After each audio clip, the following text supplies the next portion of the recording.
Welcome, dear students.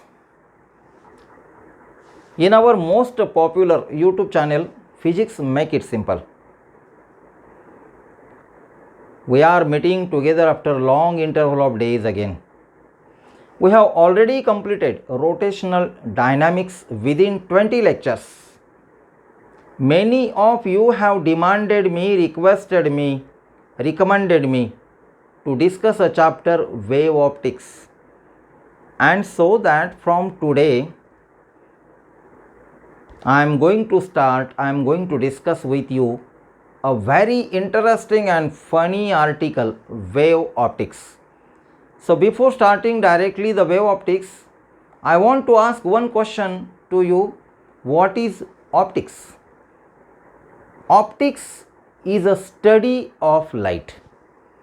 Optics is a study of nature of light, properties of light, application of light, experiment regarding light. That is optics.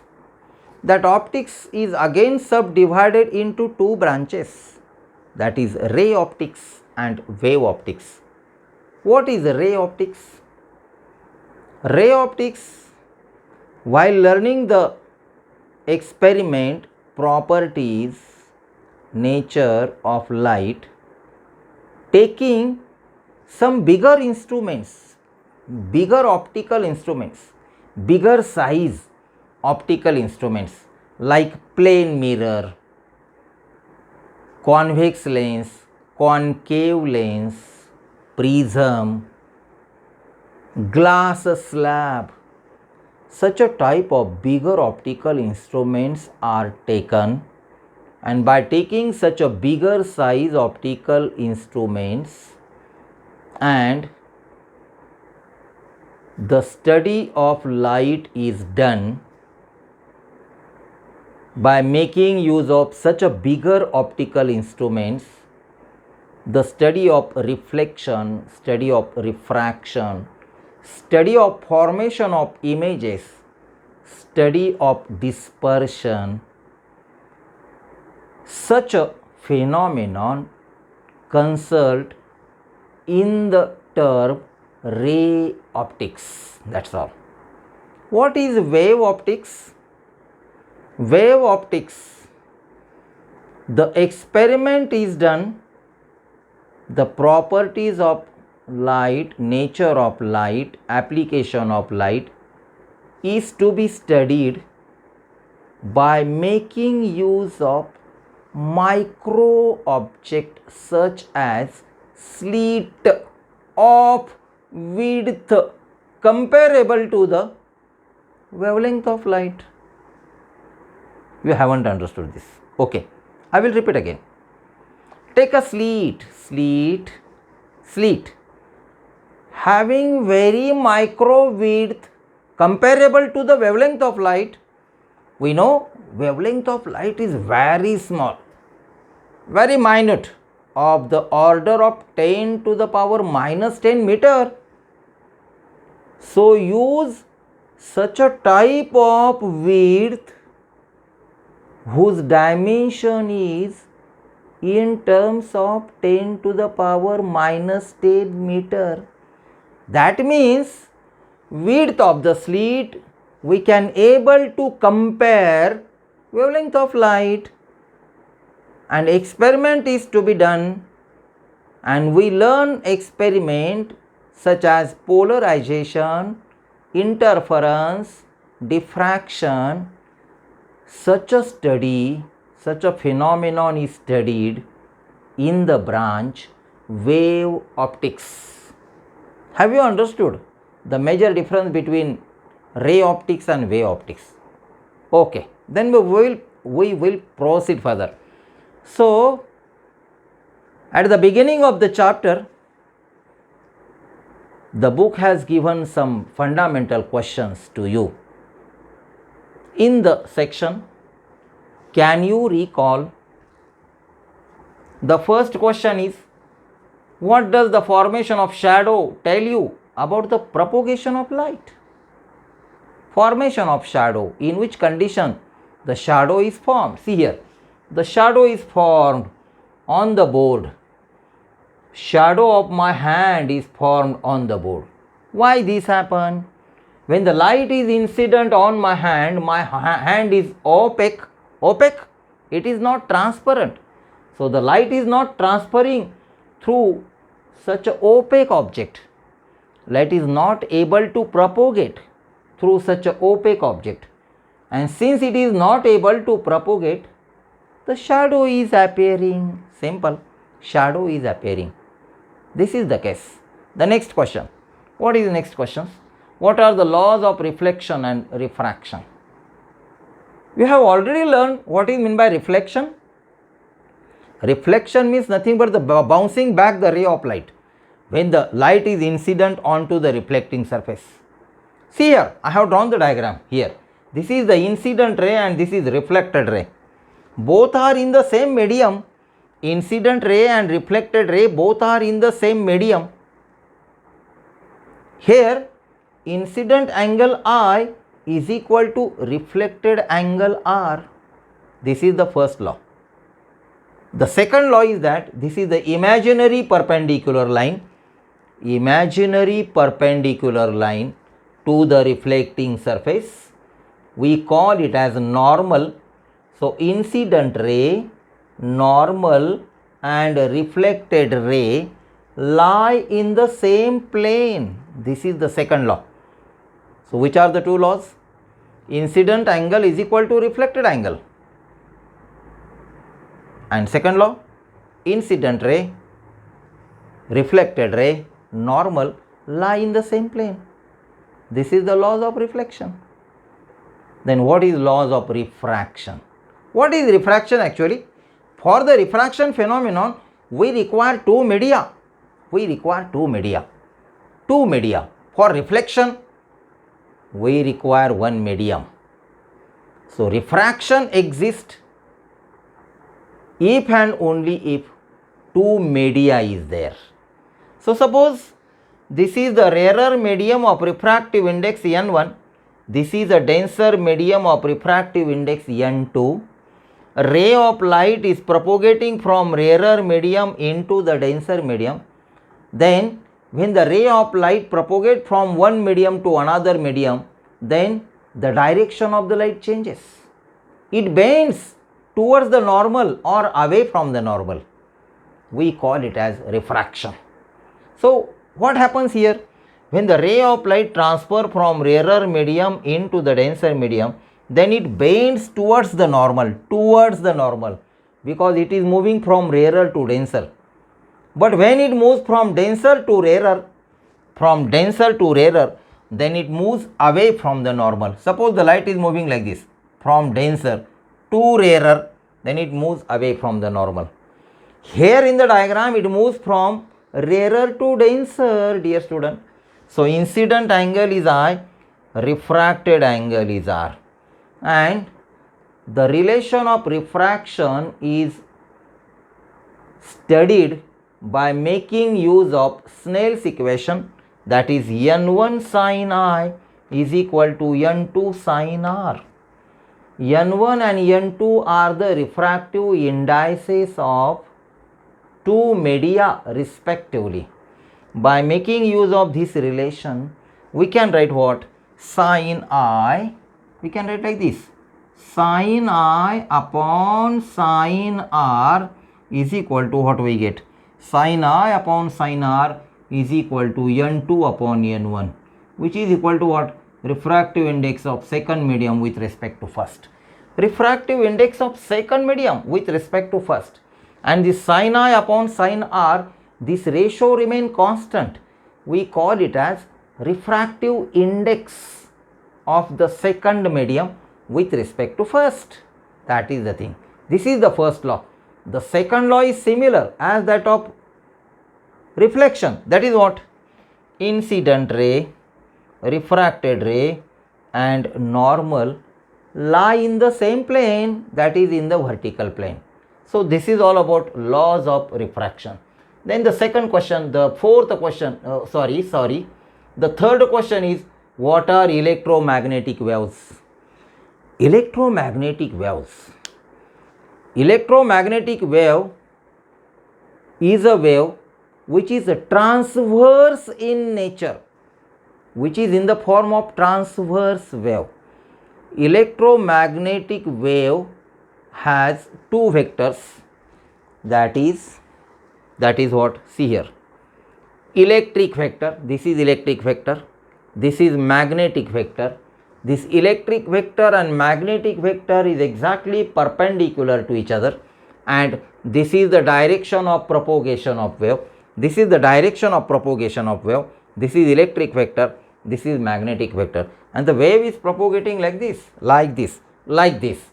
Electric vector, magnetic vector, and direction of the propagation of wave, these three are mutually perpendicular to each other. And electromagnetic wave is a wave. Material medium may or may not be required for its propagation. It can propagate through vacuum also. This is the most important property of electromagnetic wave. Okay. Then what is the range of frequency of visible light? We know visible light, visible spectrum, that is denoted by the word Vibgeuer: violet, indigo, blue, green, yellow, orange, red. Vibgeuer, that is light is made up of 7 different colors, that all colors are visible.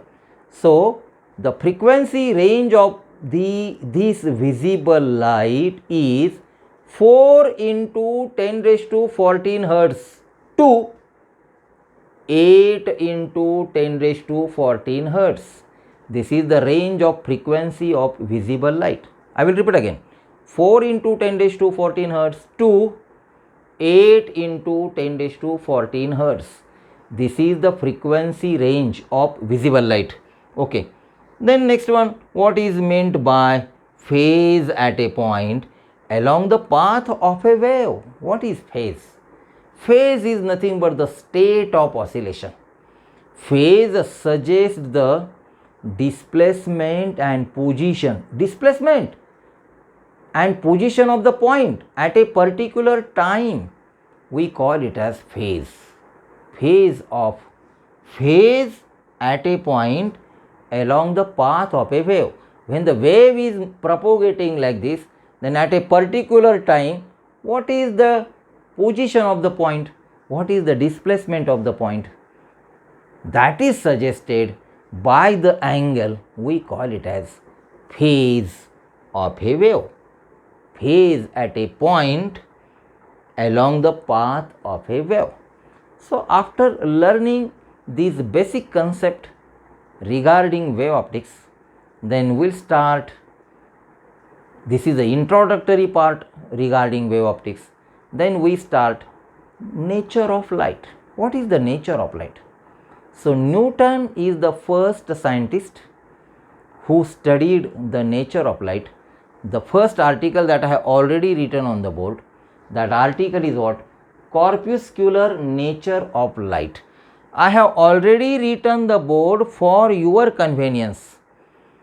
After finishing the lecture, you can take a screenshot. Automatically it is nothing but a note for you, note for the study, that's all. So the first article is corpuscular nature of light. What is the nature of light? So the first assumption he made, according to Newton, he suggests that light is extremely large number of minute tiny particles called as corpuscles. Light is a bunch of extremely large number of minute particles. Light is in the particle form. That particle is called as corpuscle. When this corpuscle enter our eyes, we get sensation of light. We get sensation of light after entering the corpuscles in our eyes. That corpuscles are emitted from the source of light and travel in the straight line direction. That is suggested by the Newton. Another assumption he made, that different colors of light are due to the different sizes and masses. He studied the nature of a particle and he noted that every corpuscle is massless, having minute size. Every particle is rigid, perfectly elastic and massless. According to Newton, he suggests that the velocity of light in denser medium is greater than that of rarer medium. But Foucault is the name of the scientist who has done some experiments and he proved experimentally it is wrong that is suggested by the Newton. Newton suggested that the velocity of light, speed of light in denser medium is greater, but experimentally it is proved that by the Foucault that speed of light in rarer medium is greater than that of denser medium. So this is one of the important drawback remain in the corpuscular theory. This theory cannot explain interference, diffraction, polarization. So what is interference, what is diffraction, what is polarization? These three important phenomena we are going to discuss in this chapter. So only remember now, that is interference, diffraction, polarization phenomenon, this theory cannot able to explain. Okay. Newton says, what Newton says, light is emitted in the form of particles. So if we imagine the light is emitting from the source, day to day that particles are emitting from the source. So as long as the light is in the particle form, what happens after long years? There may be a possibility of decreasing the size of the source. There may be a possibility of destroying the source, but this is not happen. This is another drawback remain in the corpuscular nature of light suggested by the Newton. But one important merit point this theory have. What is merit point? According to this theory, Newton suggests that this theory can satisfactorily explain photoelectric effect, Compton effect. That means to learn photoelectric effect, Compton effect, we have to treat particle nature of light. So this is all about Newton's corpuscular theory. After finishing my lecture, you can able to take a screenshot for your future study, for your further study. It is a very simple language that I have, very simple notes that I have written on the board. Then after learning Newton's corpuscular theory, the next theory is what that I have written on the board, wave nature of light. We have learned corpuscular nature of light. Then the second article is wave nature of light. Wave nature of light, that that article itself suggests that light is in the form of wave. Who suggests it? Dutch physicist Huygens, Huygen. Some teacher make pronounces Huygens, one and the same. So according to Huygens theory, light is in the form of mechanical wave, and Huygens suggests that mechanical wave that is in the form of longitudinal wave. This is the first assumption made by the Huygens. When this wave enter our eyes, we get sensation of light. In that theory, we have written, when corpuscle enter our eyes, we get sensation of light. Here we can say, when the waves are entering our eyes, we get sensation of light. This wave emits from the source of light, travel in a straight line direction. That is important. Another one is that different colors of light are due to the different wavelengths of light. Newton suggests that different colors of light are due to the different sizes and masses of the corpuscles. But he suggests different colors of light are due to the different wavelength of light. According to hygiene theory, he suggests that speed of light in rarer medium is greater than that of denser medium. Experimentally, it is correct.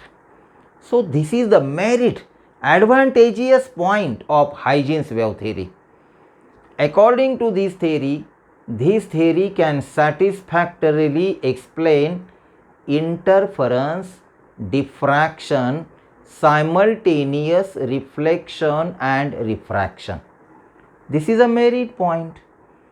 According to Huygens, he assumed that for the propagation of light, some hypothetical imaginary medium, ether, is present everywhere for the satisfactory propagation of light. But Michelson and Morley suggest that such a type of ether is not present everywhere. It is not exist in nature. So this is the drawback remain in the Huygens wave theory. I will repeat again. Huygens suggests that for the propagation of light through vacuum, he suggests hypothetical imaginary medium ether is present everywhere in the path of propagation of light. But Michelson and Morley has done various experiments and they have proved that such a ether medium does not exist in nature. That is assumed by the Huygens. So this is one of the important drawback remain in Huygens wave theory. This Huygens wave theory also not able to explain what? Polarization. This theory also not able to explain photoelectric effect, Compton effect. That photoelectric effect, Compton effect satisfactorily explained by the Newton. But this theory cannot explain photoelectric effect, Compton effect as well as polarization. Because to study polarization, light must have in transverse nature. But Huygens initially suggests that light is in the form of longitudinal wave, and so that this theory cannot explain polarization also. Okay. So this is all about wave nature of light, corpuscular nature of light. There may be a possibility of asking the question, distinguish between corpuscular nature of light, wave nature of light. So this is all about corpuscular nature of light, wave nature of light. I have already discussed introductory part regarding wave optics, and up to this we will stop here and then proceed further for the next article in the next lecture.